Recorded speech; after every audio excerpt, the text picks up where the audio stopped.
Man must consider, not only that each day part of his life is spent, and that less and less remains to him, but also that, even if he live longer, it is very uncertain whether his intelligence will suffice as heretofore for the understanding of his affairs, and for grasping that knowledge which aims at comprehending things human and divine. When dotage begins, breath, nourishment, fancy, impulse, and so forth will not fail him. But self-command, accurate appreciation of duty, power to scrutinize what strikes his senses, or even to decide whether he should take his departure, all powers indeed which demand a well-trained understanding, must be extinguished in him. Let him be up and doing then, not only because death comes nearer every day, but because understanding and intelligence often leave us before we die. Observe what grace and charm appear even in the accidents that accompany nature's work. Thus some parts of a loaf crack and burst in the baking, and this cracking, though in a manner contrary to the design of the baker, looks well and invites the appetite. Figs, too, gape when they are at their ripest, and in ripe olives the very approach to rotting adds a special beauty to the fruit. The droop of ears of corn, the bent brows of the lion, the foam at a boar's mouth, and many other things, are far from comely in themselves, yet, since they accompany the works of nature, they make part of her adornment, and rejoice the beholder. Thus, if a man be sensitive to such things, and have more than common penetration into the constitution of the whole, scarcely anything connected with nature will fail to give him pleasure, as he comes to understand it. Such a man will contemplate in the real world the fierce jaws of wild beasts with no less delight than when sculptors or painters set forth for him their presentments. With like pleasure will his chaste eyes behold the maturity and grace of old age in man or woman, and the inviting charms of youth. Many such things will strike him, things not credible to the many, but which come to him alone who is truly familiar with the works of nature and near to her own heart. Hippocrates, who had healed many diseases, himself fell sick and died. The Chaldeans foretold the fatal hours of multitudes, and afterwards fate carried themselves away. Alexander, Pompey, and Gaius Caesar, who so often razed whole cities and cut off in battle so many myriads of horses and foot, at last departed from this life themselves.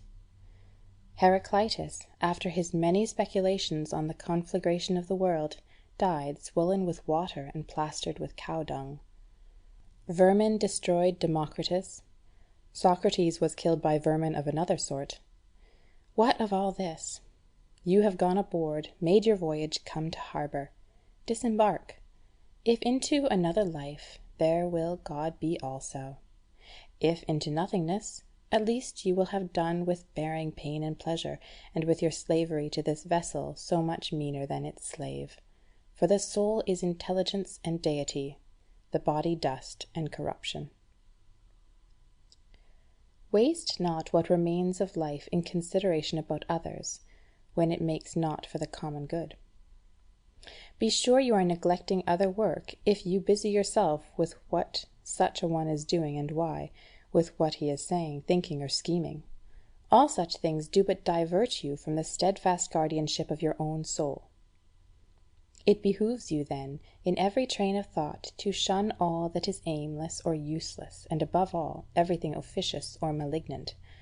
Accustom yourself so, and only so, to think, that if any one were suddenly to ask you, "Of what are you thinking now?"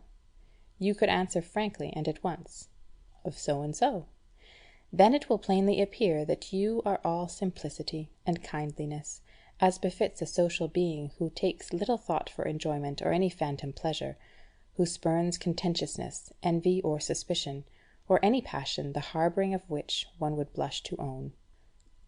For such a man, who has finally determined to be henceforth among the best, is, as it were, a priest and minister of the gods, using the spirit within him, which preserves a man unspotted from pleasure, unwounded by any pain, inaccessible to all insult, innocent of all evil, a champion in the noblest of all contests, the contest for victory over every passion. He is penetrated with justice. he welcomes with all his heart whatever befalls or is appointed by Providence.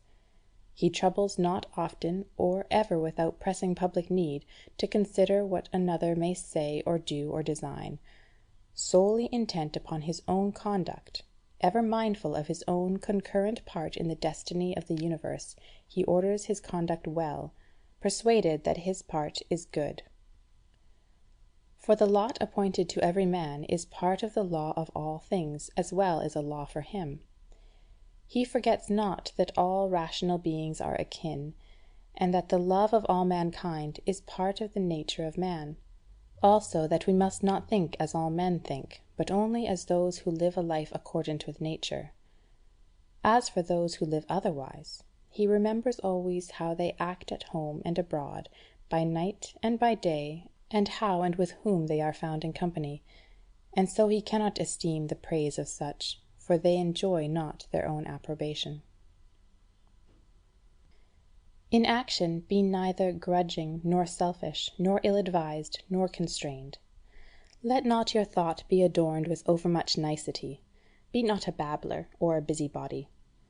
Let the God within direct you as a manly being, as an elder, a statesman, a Roman, and a ruler, standing prepared like one who awaits the recall from life, in marching order, requiring neither an oath nor the testimony of any man. And withal be cheerful, and independent of the assistance and the peace that comes from others, for it is a man's duty to stand upright, self-supporting, not supported. If in the life of man you will find anything better than justice, truth, sobriety, manliness, and in some anything better than the satisfaction of your soul with itself in that wherein it is given you to follow right reason, and with fate in that which is determined beyond your control, if, I say, you find aught better than this, then turn thereto with all your heart and enjoy it as the best that is to be found. But if nothing seems to you better than the divinity seated within you, which has conquered all your impulses, which sifts all your thoughts, which, as Socrates said, has detached itself from the promptings of sense and devoted itself to God and to the love of mankind, if you find every other thing small and worthless compared with this, see that you give place to no other which might turn, divert, or distract you from holding in highest esteem the good which is especially and properly your own. For it is not permitted to us to substitute for that which is good in reason, or in fact anything not agreeable thereto, such as the praise of the many, power, riches, or the pursuit of pleasure. All these things may seem admissible for a moment, but presently they get the upper hand and lead us astray. But do you, I say, frankly and freely choose the best, and keep to it. The best is what is for your advantage. If now you choose what is for your spiritual advantage, hold it fast. If what is for your body's advantage, admit that it is so chosen, and keep your choice with all modesty. Only see that you make a sure discrimination. Never esteem aught of advantage which will oblige you to break your faith or to desert your honour, to hate, to suspect, or to execrate any man, to play a part, or to set your mind on anything that needs to be hidden by wall or curtain. He who to all things prefers the soul, the divinity within him, and the sacred cult of its virtues, makes no tragic groan or gesture. He needs neither solitude nor a crowd of spectators, and best of all, he will live neither seeking nor shunning death. Whether the soul shall use its surrounding body for a longer or shorter space is to him indifferent. Were he to depart this moment, he would go as readily as he would do any other seemly and proper action, holding one thing only in lifelong avoidance, to find his soul in any case unbefitting an intelligent social being.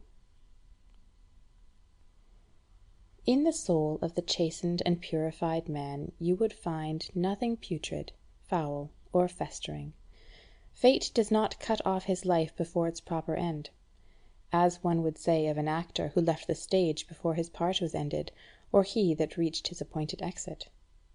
There remains nothing servile or affected, nothing too conventional or too seclusive, nothing that fears censure or courts concealment.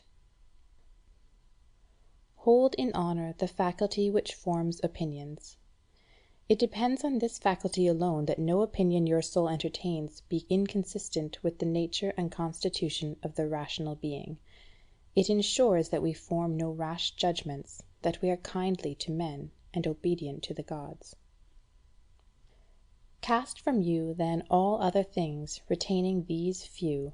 Remember also that every man lives only this present moment, which is a fleeting instant. The rest of time is either spent or quite unknown. Short is the time which each of us has to live, and small the corner of the earth he has to live in. Short is the longest posthumous fame, and this preserved through a succession of poor mortals, soon themselves to die. Men who knew not themselves, far less those who died long ago. To these maxims add this other: accurately define or describe everything that strikes your imagination, so that you may see and distinguish what it is in naked essence, and what it is in its entirety; that you may tell yourself the proper name of the thing itself, and the names of the parts of which it is compounded, and into which it will be resolved. Nothing makes mind greater than the power to inquire into all things that present themselves in life, and, while you examine them, to consider at the same time of what fashion is the universe, and what is the function in it of these things, of what importance they are to the whole, of what to man who is a citizen of that highest city, of which all other cities are but households. Consider what is this thing that now makes an impression on you, of what it is composed, and how long it is destined to endure. Consider also for what virtue it calls, whether it be gentleness, courage, truthfulness, fidelity, simplicity, independence, or any other. Say therefore of each event, this comes from God, or this comes from the conjunction and intertexture of the strands of fate, or from some chance or hazard of that kind, or this comes from one of my own tribe, from my kinsman, from my friend. He is, indeed, ignorant of what accords with nature, but I am not, and will therefore use him kindly and justly, according to the natural and social law. As to things indifferent, I strive to appraise them at their proper value. If you discharge your present duty with firm and zealous, yet kindly observance of the laws of reason, if you regard no by-gains, but keep pure within you your immortal part, as if obliged to restore it at once to him who gave it, if you hold to this with no further desires or aversions, and be content with the natural discharge of your present task, and with the heroic sincerity of all you say or utter, you will live well, and herein no man can hinder you. As surgeons have ever their knives and instruments at hand for the sudden emergencies of their art, so do you keep ready the principles requisite for understanding things divine and human, and for doing all things, even the least important, in the remembrance of the bond between the two. For in neglecting this you will scant your duty both to gods and men. Cease your wandering, for you are not like to read again your own memoirs, or the deeds of the ancient Greeks and Romans, or those collections from the writings of others that you laid up for your old age. Hasten then to your proper end. Fling away vain hopes, and if you have any care for yourself, fly to your own succour while yet you may. Men understand not all that is signified by the words, to steal, to sow, to buy, to rest, to see what is to be done. For it is not the bodily eye, but another sort of sight that must discern these things. We have body, soul, and intelligence. To the body belong the senses, to the soul the passions, to the intelligence principles. To be affected by the imagery of sense belongs to the beasts of the field no less than to us. To be swayed by gusts of passion is common to us with the wild beasts, with the most effeminate wretches, with Nero and with Phalaris. Moreover, the possession of a mind to guide us to what seems fitting is shared by us with the atheists, with traitors to their country, and with such as shut their doors and sin. If, then, all the rest is common, as we have seen, there remains to the good man this special excellence, to welcome with pleasure all that happens or is ordained, not to defile the divinity enthroned in his breast, not to perturb it with crowd of images, but to preserve it in tranquillity, and obey it as a god, to observe truth in all he says, and justice in his every action. And though others may not believe that he lives thus in simplicity, modesty, and contentment, he neither takes this unbelief amiss from any one, nor quits the road which leads to the true end of life, at which he ought to arrive pure, calm, ready to take his departure, and accommodated without compulsion to his fate.